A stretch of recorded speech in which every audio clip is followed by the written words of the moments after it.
यहाँ तो भगवा ध्वज होना चाहिए था। शिवाजी महाराज का भी तो वही ध्वज था।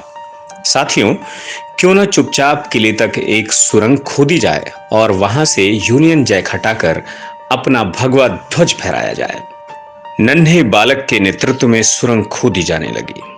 तभी उनके अध्यापक ने उन्हें देख लिया और कड़ाई से पूछा, ये क्या हो रहा है? बच्चे ने अपने मन में चल रही योजना अध्यापक को कह सुनाई। बाल केशव के क्रांतिकारी विचार सुनकर अध्यापक अवाक रह गए। राष्ट्र भावना से ओतप्रोत 8 वर्ष का यह बालक साधारण नहीं था। इसी बालक ने आगे चलकर एक ऐसा पौधा सींचा जिसकी शाखाएं आज पूरे भारतवर्ष में सांस्कृतिक मूल्यों का संचार कर रही हैं।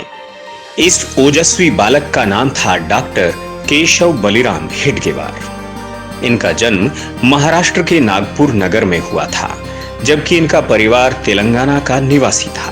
प्रखर बालक केशव का जन्म अत्यंत पावन दिन हुआ।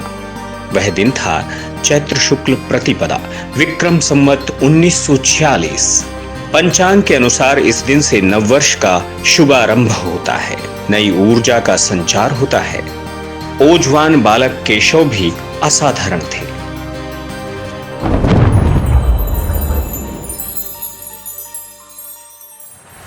वे बचपन में खेल भी ध्वज जीतकर लाने का खेलते।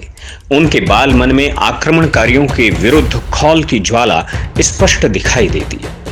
बालक केशव के मस्तिष्क में शिवाजी की वीरता, संकल्प शक्ति एवं राष्ट्रीय भाव का अटूट प्रभाव रहा। बात वर्ष 1907 की है, जब वंदे मातरम स्वतंत्रता संग्राम का उद्घोष बन चुका था।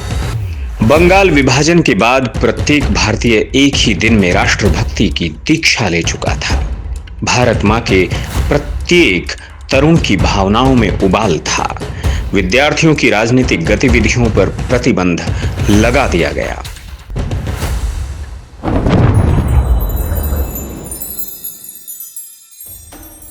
लेकिन केशव के मन में विरोध की ज्वाला धधकती रही। इसी समय उनके विद्यालय में निरीक्षण करने एक अंग्रेज अधिकारी पहुंचा। प्रत्येक कक्षा में जाएगा। तुम सभी जानते हो ना कि हमने क्या करना है? हाँ, जानते हैं। बस, तो फिर ठीक है। निरीक्षक के कक्षा में कदम रखते ही हमें अपना काम करना है, ठीक है ना? हाँ, ऐसा ही होगा। बहुत बढ़िया। तो फिर आओ कक्षा में चलते हैं। वंदे मातरम, वंदे मातरम। मिस्टर शुक्ला, निर्भीक केशव की इस योजना से अंग्रेज अधिकारी तिल मिला गया और छात्रों से माफी मांगने को कहा गया, परंतु केशव ने माफी मांगने से मना कर दिया। उन्हें विद्यालय छोड़ना पड़ा। यहीं से शुरू हुआ केशव का राजनीतिक जीवन।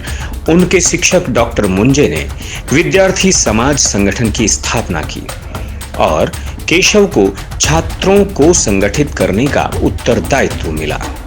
इसी समय उन्होंने स्वदेशी वस्तुओं का प्रचार प्रसार करने के लिए भी काम किया।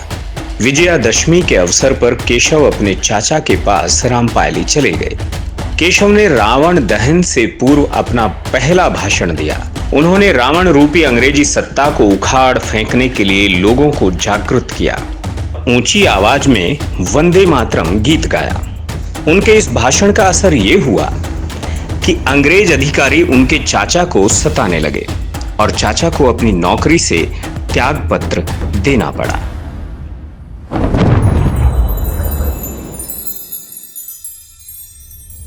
यवतमाल से मैट्रिक पास करने के बाद केशव को मेडिकल की पढ़ाई के लिए कोलकाता भेज दिया गया।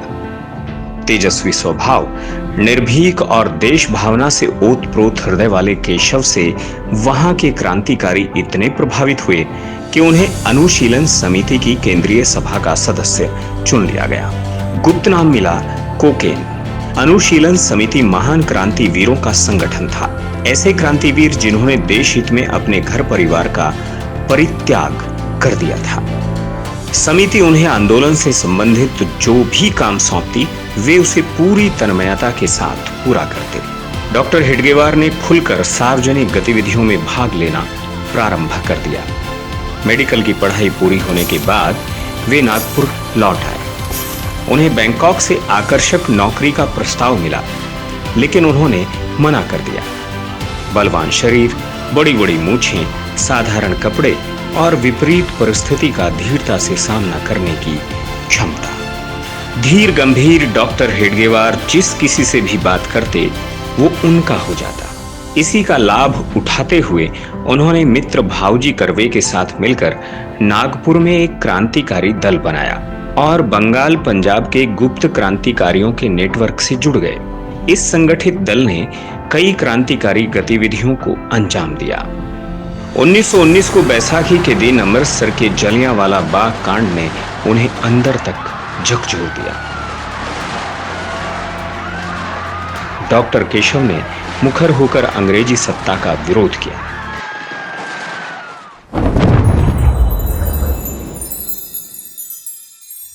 डॉक्टर हेडगेवार ने अमृतसर में आयोजित कांग्रेस के अधिवेशन में सक्रिय रूप से भाग लिया।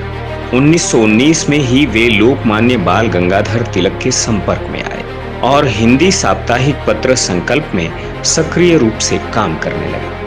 1920 के कांग्रेस अधिवेशन में गौरक्षा की बात रखी गई तो गांधी जी और उनके सहयोगियों ने हिंदू मुस्लिम एकता का उदाहरण देते हुए न केवल गौरक्षा की बात टाल दी अपितु कांग्रेस की बैठक भी स्थगित कर दी। एक वर्ग विशेष के प्रति तुष्टीकरण की इस नीति का डॉक्टर हेडगेवार पर बहुत गहरा प्रभाव पड़ा। खिलाफत आंदोलन ने कांग्रेस की तुष्टीकरण की नीति को और भी स्पष्ट कर दिया।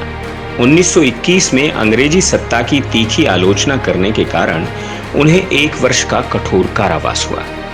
जेल से लौटने के बाद उन्होंने पत्रकारिता के माध्यम से लोगों को जागृत करने का काम किया। उन्होंने अनुभव किया कि कांग्रेस राष्ट्र की पूर्ण स्वाधीनता के लिए दृढ़ संकल्पित नहीं है और उनका कांग्रेस से मोहभंग हो गया।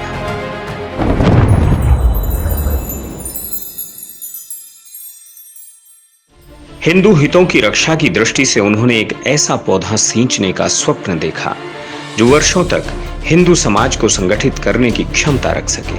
1925 को विजयादशमी के दिन नागपुर के मोहितेवाड़ा में इसका बीजारोपण किया गया। 1926 में इस पौधे को नाम मिला राष्ट्रीय स्वयंसेवक संघ।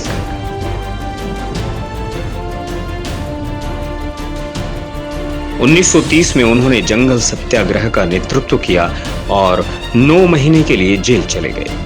संघ को मजबूती देने के लिए वे अथक परिश्रम करते रहे। उनका स्वास्थ्य लगातार गिरता चला गया। 20 जून 1940 को क्रांतिकारी और उनके मित्र सुभाष चंद्र बोस उनसे मिलने नागपुर पहुंचे, लेकिन डॉक्टर साहब की तबीयत ठीक न होने के कारण मुलाकात नहीं हो सकी। दूसरे दिन सुबह लगभग 9:30 बजे डॉक्टर साहब ने अंतिम सांस ली। वह दिन था ज्येष्ठ बदी द्वितीया विक्रमी संवत 1997। उनके निधन के समाचार से पूरे प्रांत में शोक की लहर दौड़ गई। उनके निधन के बाद समाचार पत्रों ने लिखा, विनम्रता जो नेताओं में दुर्लभ होती है उनमें कूट कूट कर भरी थी। युग दृष्टा डॉक्टर केशव बलिराम हेडगेवार के जीवन का एक एक आयाम हमें शिक्षा देता है। उनके विचार आज भी सच्चे पथ प्रदर्शक के रूप में मौजूद हैं। उठो जवान देश के वसुंधरा पुकारती, उठो जवान देश के वसुंधरा पुकारती, देश है पुकारता